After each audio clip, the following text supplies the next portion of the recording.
बोलो श्री प्राणनाथ प्यारे की जय, सतगुरु महाराज की जय। श्री प्राणनाथ पूर्ण ब्रह्म, हम रोज बोलते हैं, आरती में बोलते हैं ना, ओम जय जगदीश्वरी में बोलते हैं ना, तुम पूर्ण तुम परमात्मा। तो उसी पूर्ण ब्रह्म परमात्मा की बात बता रहे हम भी। श्री प्राणनाथ पूर्ण ब्रह्म ने सब धर्मों का झगड़ा मिटाया है। सोई खुदा सोई पूर्ण ब्रह्म, ये ज्ञान अनोखा सुनाया है। अब यहाँ पे देखा जाए तो लड़ाई झगड़ा धर्म का ही तो हो रहा है सारे संसार के अंदर। हिंदू मुस्लिम से ईर्ष्या कर रहे हैं, मुस्लिम हिंदुओं से कर रहे हैं, सिखाई अपने को बड़ा समझ रहे हैं, ईसाई अपने को बड़ा समझ, सब कोई। वो बड़ा कौन है उसकी तो हमें पहचान ही नहीं हो रही आज देखा जाए तो। जबकि ये 5 तत्व का शरीर है, पता नहीं कब बुलबुले की तरह, जैसे पानी का बुलबुला है ना, समाप्त हो जाए। देखने ये तन कब तक है कब तक नहीं है, कब समाप्त हो जाए कोई भरोसा नहीं है। लड़ाई सिर्फ हो रही है कि मैं हिंदू हूँ, वो कह रहा मैं मुस्लिम हूँ, वो कह रहा मैं सिख हूँ, वो कह रहा ईसाई हूँ। सब अपने अपने को बड़े कह रहे, बड़ा कौन है उसको तो कोई जान ही नहीं पा रहा। तो प्राणनाथ पूर्ण ब्रह्म ने सब धर्मों का झगड़ा मिटाया है, जिसको हम आरती में ही बोलते हैं, तुम हो एक गोचर सबके प्राणपति। वही प्राणनाथ की बात हम आपको बताने जा रहे हैं। उन्होंने इस संसार में आकर के सब जाति पाति के झगड़े को समाप्त किया कि साहिब आए इन जिमी कारज करने 3, सबका झगड़ा मिट के, या दुनिया या दीन।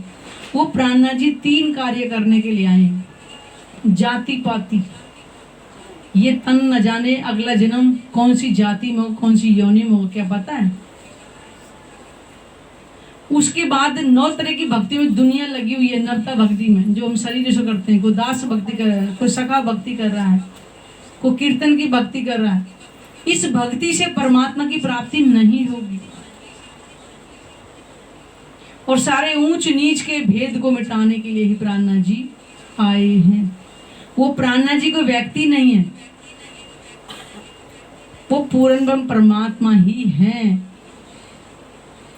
जिसको सब कहते हैं एको ब्रह्म द्वितीय नास्ति। जब कह रहे परमात्मा एक ही है तो फिर झगड़ा किस चीज का। परमात्मा भी वही है, खुदा भी वही है। जैसे हम पानी कह दें, चाहे जल कह दें उसको, चाहे नीर कह दें, चाहे इंग्लिश में वाटर कह दें, एक ही है। ऐसी परमात्मा एक ही है। तो श्री प्राणनाथ पूर्ण ब्रह्म ने सब धर्मों का झगड़ा मिटाया। सोई खुदा सोई पूर्ण ब्रह्म, ये ज्ञान अनोखा सुनाया। ये जो ब्रह्मवाणी आपके सामने है, ये ज्ञान किसी हिंदू मुस्लिम सिख ईसाई के लिए नहीं आया है। ये हमें अपनी पहचान करने के लिए। हम कहते हैं कि हम आत्मा हैं, कहते हैं ना, किससे पूछो सब कहते हैं मेरी आत्मा दुखी है, ऐसे बोलते ना, बहुत लोग बोलते हैं। लेकिन आत्मा तो परमात्मा का ही अंग है, वो दुखी क्यों हो।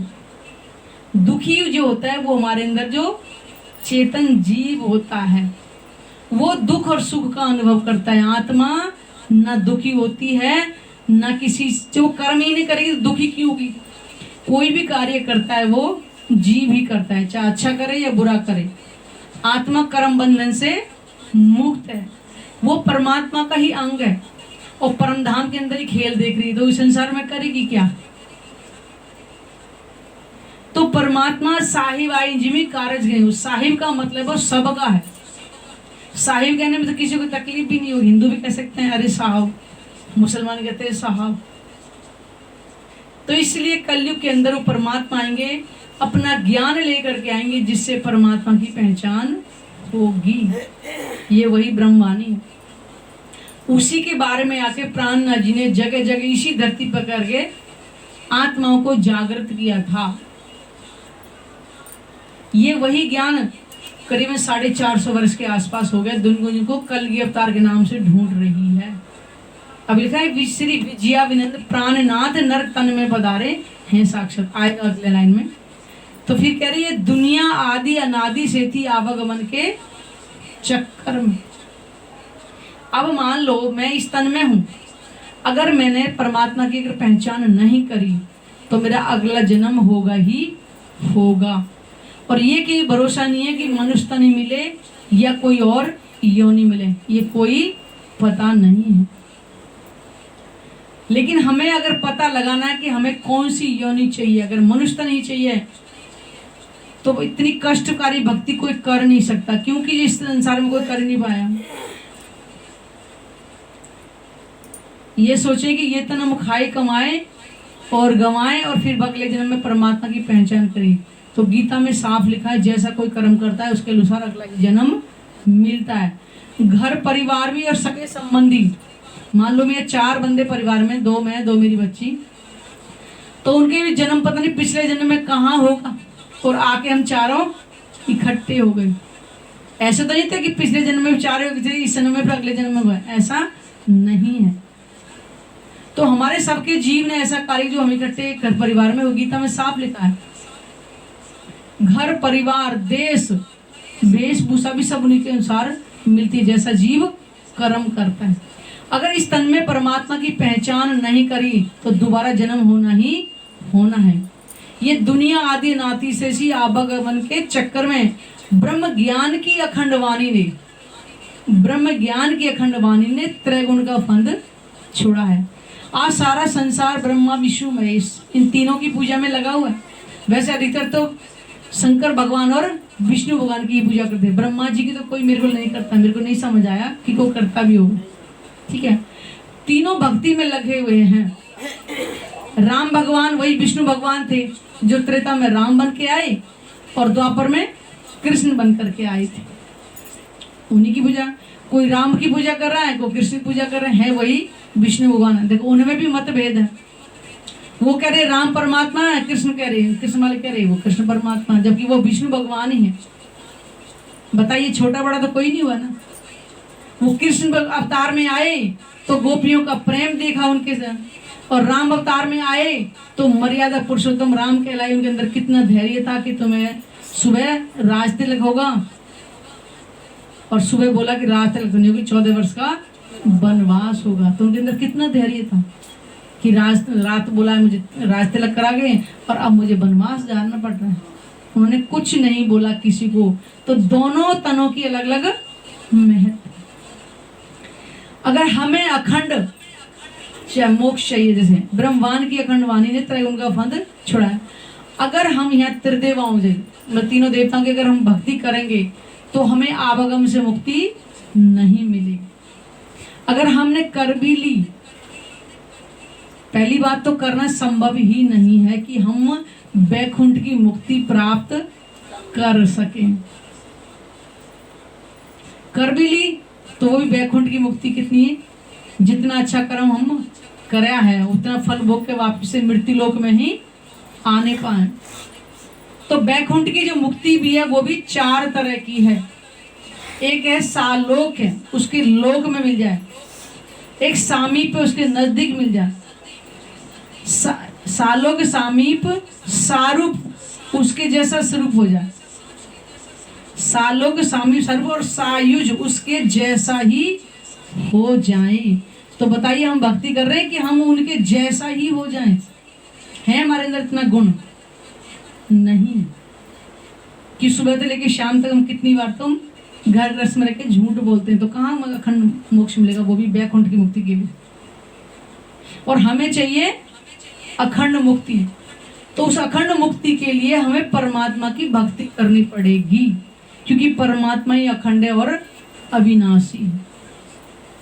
इसलिए लिखा है कि ब्रह्म ज्ञान की अखंड वाणी से त्रैगुण का फंद छुड़ाया। अगर हम परमात्मा की भक्ति करेंगे तब इस संसार की भक्ति से हम छूट सकते हैं, आवागमन से मुक्त हो सकते हैं। सब कहते हैं पूर्ण ब्रह्म पर है वो कौन, मिटाना भ्रम। हर कोई कह रहा है परमात्मा एक है, लेकिन एक है कौन फिर? इसके बारे में तो आज तक किसी ने बताया ही नहीं। अगर एक परमात्मा की हमें पहचान हुई होती तो आज इतने पंथ पैंडे बने हुए, इतने देवी देवता बने हैं, इतनी देवियों की पूजा में लगे हैं, तो बताइए फिर परमात्मा कहाँ है? फिर किसी ने बनाया नहीं आज तक परमात्मा। आज देखा जाए तो इतने काल्पनिक देवी देवता हमने बना रखे जिनकी गिनती भी नहीं होंगी। देखते हैं 33 दुनिया तो 33 करोड़ बोलती है देवी देवता, वास्तव में 33 करोड़ नहीं है, 33 कोटि यानी 33 प्रकार के देवी देवता। और वो भी क्या होते हैं? देवता का मतलब है जो हमें कुछ दें। जैसे अग्नि की पूजा करते हैं, हवन करते हैं ना, वास्तव में अग्नि की पूजा हमें कुछ प्राप्ति के लिए नहीं है। वास्तव में अग्नि में जब हम डालते हैं सामग्री में, उसमें अनेक जो पदार्थ है ना, सुगंध वाले पदार्थ हैं, वो जब हम डालेंगे तो उनसे वातावरण शुद्ध होता है। वास्तव में हवन से कुछ नहीं मिलेगा, ये कड़वा सत्य है, लेकिन सुनने शायद अच्छा भी नहीं लगे। लेकिन अग्नि का मतलब है कि हमें कुछ दे। अग्नि देवता हमें क्या देते हैं? अगर अग्नि नहीं होती तो आज हम न खाना बना सकते थे, ठीक है। सर्दी के मौसम में अगर सूर्य भी नहीं निकले उसकी गर्मी से, तो हमें थोड़ा देखे ना, भाग भाग के हम बैठते हैं धूप में जा कर के, क्योंकि हमें तपन देता है, सर्दी में हमें आराम मिलता है उससे। तो इसलिए सूर्य देवता कहते हैं। तो देने का मतलब जो देवता हमें कुछ दे वो होता है। लेकिन ऐसा नहीं है कि हम उनकी पूजा में लग जाएं। अब जैसे जल देवता है, जल देवता 5 तत्व परमात्मा ने जीवन निर्वाह के लिए बनाए। वैसे देखा था हमारे हिंदू धर्म के अंदर तो पूजा करते हैं जल देवता बना के, सूर्य देवता, और तो नहीं करते कोई। तो क्या उनका जीवन निर्वाह नहीं होता है क्या? लेकिन कारण क्या है? हमारे हिंदू धर्म के अंदर इतने पंथ पंडे चला लिए कि पता ही नहीं चलता आखिर सत्य क्या है। जल देवता कहते परमात्मा ने 5 तत्व से ब्रह्मांड बनाया है। उस बनाने वाले को छोड़ करके हम बाकी सबकी पूजा करते हैं। परमात्मा ने 5 तत्व, जल, अग्नि, वायु, पृथ्वी और आकाश, ये 5 तत्व उन्होंने हमारे जीवन निर्वाह के लिए बनाए हैं। क्योंकि इन 5 तत्व में से कोई भी नहीं होगा, हमारा जीवन नहीं चल सकता है। जल नहीं है, अब जैसे इतनी तपती गर्मी है, अगर हमें पानी नहीं मिले तो तड़प तड़प के आदमी मर जाता है ना। तो ये कहने का मतलब है कि जल हमें जीवन देता है, ना कि वो देवता है जो हमें कोई। अब जैसे मान लो कोई व्यक्ति होता है, कोई अच्छा है, बड़ा व्यवहार करता है अच्छा, और उसका तन समाप्त हो जाता, हम तो क्या कहेंगे? अरे बड़ा देवता समान था। तो क्या हमें वो कुछ देते थे? केवल उनके गुणों के कारण, कि उनके गुण कौन से? दिव्य गुण थे। वो सबसे प्रेम से बोलते थे, किसी से ईर्ष्या द्वेष नहीं करते थे, है इंसान ही। तो इसलिए हमें जो कुछ देता है वो देवता समान होते हैं। सब कहते पूर्ण ब्रह्म पर कौन है मिटाना भ्रम। परमात्मा एक ही है और अपनी पहचान बता करके निज घर का रास्ता बताया है। युगों युगों से जब से संसार बनता और मिटता है, उस परमात्मा की कोई पहचान नहीं करा था। कारण क्या है? कि आंखों से वो दिखता नहीं, इसलिए कह दिया निराकार है। जिस कमरे में हम बैठे हैं, क्या पहले बनाने वाले मिस्त्री को हम जानते थे? नहीं ना। लेकिन आज उसने बनाया तो पता चला कि मिस्त्री है ये और इसने ये बनाया है। ऐसे ही ये संसार जिसमें हम बैठे हैं परमात्मा के हुक्म से ही बनते हैं। कोई है ऐसा जो दूसरा बना दे? कोई ऐसा ब्रह्मांड दूसरा बना रख दे? कोई है आप लोगों की नजर में? मुझे तो लग नहीं रहा है।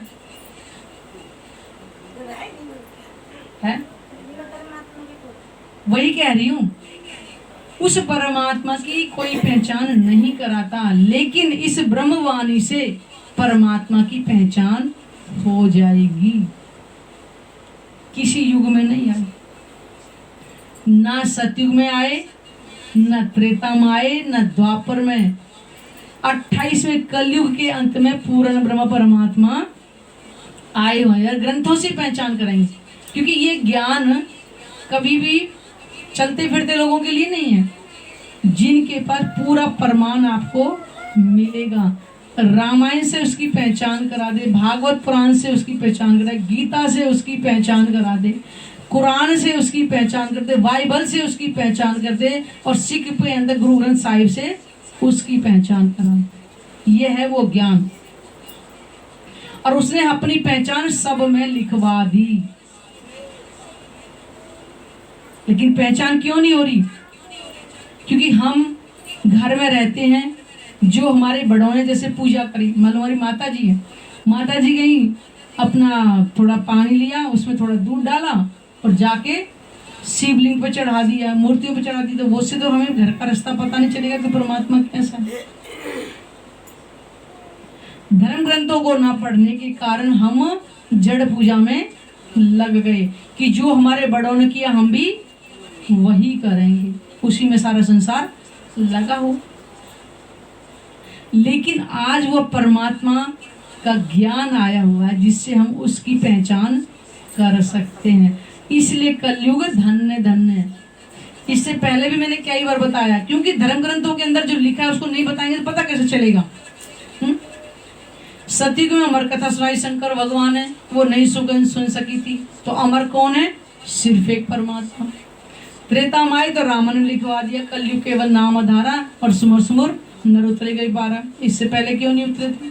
फिर द्वापर में लाए तो उसमें लिखी है भागवत पुराण के अंदर कि परमात्मा आएंगे 2 तनों से लीला करेंगे, और कलयुग में आने का समय भी लिखवा दिया। तो बताइए, परमात्मा तो एक ही है ना, लेकिन पहचान क्यों नहीं कर पा रहे? क्योंकि हम धर्म ग्रंथों का अध्ययन नहीं करते। निज घर का रास्ता बताया है, तो आज तक जब परमात्मा को निराकार कहा तो पहुंचते कहते वहां तक, लेकिन आज परमात्मा के धाम की भी पहचान है और स्वरूप की पहचान है, इसलिए हमारे पास ये रास्ता जाता है परमात्मा तक पहुंचाने के लिए।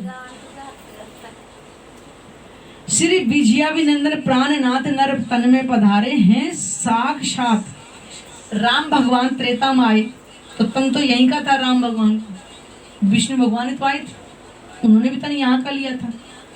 कृष्ण अवतार में आए तो भी विष्णु भगवान आए तो उन्होंने तब भी तन यहीं का लिया था। ऐसे ही प्राणनाथ जी जिस तन के अंदर आए थे, नर तन यहीं का था। गुजरात में पड़ता है जामनगर, उस समय को नौतनपुरी बोलते थे, लेकिन अब जामनगर के नाम से है। वहां पे महराज ठाकुर उनका नाम था, तन का। इन्होंने तपस्या करी थी द्वापर में, और द्वापर में उस तन का नाम था मरु राजा। क्योंकि मरु राजा क्या थे? बहुत देखने में कुरूप थे, मतलब सुंदर नहीं थे एक तरह से। तो जब इनको राजपाट नहीं दिया गया था, ये संसार को छोड़ करके साधना में लग गए थे कि संसार तो शरीर को ही देखता है। जैसे अष्टावक्र थे ना, 8 अंगों से टेढ़े थे, उन लोगों ने पहचाना नहीं कि उसके अंदर कितना ज्ञान है, वो बाहरी नजर से देख रहे थे। ऐसे ही ये मरु राजा द्वापर में जब साधना करी तो परमात्मा की आकाशवाणी की परमात्मा आएंगे कलयुग के अंदर। जब इन्होंने द्वापर में तपस्या करी, अब कलयुग के अंत में आए तो जामनगर में इनका नाम है महराज ठाकुर। हरवंश ठाकुर इनके भाई थे, 5 भाई थे। तो इनके अंदर परमधाम की जो है ना इंद्रावती सखी, ये आवाज है, तो इंद्रावती सखी की आत्मा की नजर इनके अंदर आई थी। और इन पता है बहनों, हम क्यों बता रहे हैं आपको ये इंद्रावती सखी क्यों बोला है? परमधाम के अंदर आत्माओं को कोई नाम नहीं है, नाम तत्व जो भी है संसार के। क्योंकि पहली बार जो गोपियों ग्रुप में जो आत्माएं आई थी वो ब्रज में आई थी, तब इनके नाम थे। तो इंद्रावती सखी की सुरता इनके अंदर आई थी, महराज ठाकुर इनका नाम था, जिनके अंदर परमात्मा की 5 शक्तियां आई थी, तब इनको प्राणनाथ जी कहा गया। नर तन में पधारे हैं साक्षात, धन कलयुग और धन भरतखंड, जहां आपने फेरा लगाया है। धन कलयुग क्यों कहा है? कलयुग धन्य धन्य इसलिए कहा है क्योंकि परमात्मा इस धरा पर नर्तन के अंदर आए हुए हैं। इससे पहले द्वापर में आए थे, 11 साल 52 दिन की लीला करी कृष्ण जी के अंदर, लेकिन किसी को पहचान नहीं हुई थी। लेकिन अब आए सब विध वतन सहित, क्योंकि द्वापर में पहचान लेकर के नहीं आए थे, केवल आत्मा और परमात्मा का प्रेम था, यानी कृष्ण जी और गोपियों का। और कोई नहीं जान पाया कि गोपियों महाराज कहाँ खेली और कहाँ गई, ना घर वाले पकड़ने गए और ना वो उनका दाह संस्कार किया। वह दौड़ रही है संध्या का समय, किसी को नहीं पता चला। इसलिए अब आए सब विद वतन से, अब परमात्मा के धाम के और स्वरूप की स्वयं पहचान लेकर के कलयुग में आए। इसलिए कलयुग धन्य धन्य हो गया। और वो भरतखंड भूमि भी, क्योंकि ये भूमि कौन सी है, देव भूमि कहा गया। जितने भी देवी देवताओं के अवतार भरत भूमि पे, कहीं और नहीं हुए हैं। इसलिए हम बहुत ही सौभाग्यशाली हैं कि हमें मनुष्य तन भी है मिला हुआ है भरतखंड भूमि पे ही, और कलयुग भी, और पारब्रह्म के चरण कमल ये वाणी से मिले हो। जहां आपने फेरा लगाया, जहां प्राणनाथ जी आए हुए में, इसलिए ये भरतखंड भूमि धन्य धन्य हो गई। हम सुंदर साथ हैं अंग उनके, भूले माया का संग करके। हम अपने आप को क्या कहती हैं, आत्मा कहती है ना। और हम खड़ी खेल कहाँ देख रही हैं, परम धाम के अंदर बैठी बैठी हैं। और लगता है कि हम संसार में आए हुए हैं। तो कहते हैं माया का खेल क्या, उसको बोलते हैं भूल भुलैया। यहाँ पर सब कोई अपने आप को भूल जाता है, मैं कौन हूँ। जब बच्चे का जन्म होता है उसे कुछ नहीं पता होता है, बिल्कुल भोला भाला, जैसे सफेद कागज होता है ऐसा उसका दिल होता है। लेकिन जैसे जैसे वो बढ़ता जाता है, इस संसार के संस्कार उसके अंदर आते जाते हैं। जब गर्भ में होता है तो परमात्मा को याद करता है कि नर से बाहर में निकाल, मैं तुझे याद करूंगा। जैसे जैसे बड़ा होता जाता है संसार के संस्कार आएंगे और परमात्मा को भूलता चला जाता है, और मैं का अहंकार उसके अंदर आता चला जाता है। भूले माया का संग करके परम धाम के अंदर ही आत्मा इस संसार के खेल को इस समय भी वहीं बैठी देख रही है। लेकिन माया में आके भूल गई है, लगता है कि हमेशा से हम यहीं के रहने वाले हैं। जिस घर में हमारा जन्म हुआ, ये मेरे भाई, मेरे बहन, मेरे माता पिता, कुछ दिनों बाद शादी हो जाती है तो जाकर के ये मेरे सास, ये मेरे ससुर, ये जेठ देवर पति, फिर बच्चे हो जाते हैं तो ये मेरा बच्चे, मेरे बच्चे, उसी में लग जाती है, परमात्मा को भूल जाते हैं। तभी तो बोला है हम सुंदर साथ हैं अंग उनके, हम परमात्मा का ही अंग हैं। लेकिन माया में आकर के अपने आप को भूल गए कि हम परम धाम में रहने वाली ब्रह्म आत्मा हैं। हम परम धाम से आए हैं, हम सबको ये समझ आया है। जब तक प्राणनाथ जी संसार में इस ब्रह्मवाणी को नहीं लेकर हमें नहीं पहचानती हम कौन है, कहाँ से आए हैं और हमारी आत्मा का प्रीतम कौन है। तो प्राणनाथ जी ने बताया, जगह जगह प्राणनाथ जी जब ब्रह्म आत्मा को जागृत करने के लिए जाते थे तो उनके नाम भी बताते कि ब्रिज के तुम अंदर तुम्हारे ये नाम थे। और उस टाइम साक्षात लीला प्राणनाथ जी की चली थी, दिखाया भी आंखों से। कितने सुंदर साथ ने ब्रिज की लीला को अपनी आंखों से यही धरती पर देखा था। परम धाम का जितनी भी लीला थी, पन्ना धाम जहां आपको बोलते हैं मध्य प्रदेश पन्ना जी, वहां पे प्राणनाथ जी ने साक्षात 11 बरस की लीला करी थी। जैसे हम सब बैठे ना, ऐसे ही बैठे परम धाम का वर्णन करते थे प्राणनाथ जी, और सबको आंखों से दिखाई देता था। ये थी धरती की लीला। लेकिन उस समय क्यों हम जागृत नहीं हो, क्योंकि हमारे अंदर माया की बहुत ज्यादा देखने की चाहना थी, वो पूरी नहीं हुई अभी तक भी। इसलिए हम अभी तक भी अपने आप को भूले बैठे हैं। और आए हम कहां से हैं, परम धाम से, खेल देखने के लिए। प्राणनाथ जी ने पहले ही बताया था कि जिस संसार में तुम जाती हो वहां सब कोई भूल जाता है। जहां तुम मेरे बिना एक पल नहीं रहती हो ना, वहां जाके तुम मुझे भी भूल जाओ। एक बार हो ना वाणी में लिखा ना, दहशत सबों को लगिया पर खेल देखने की चाह।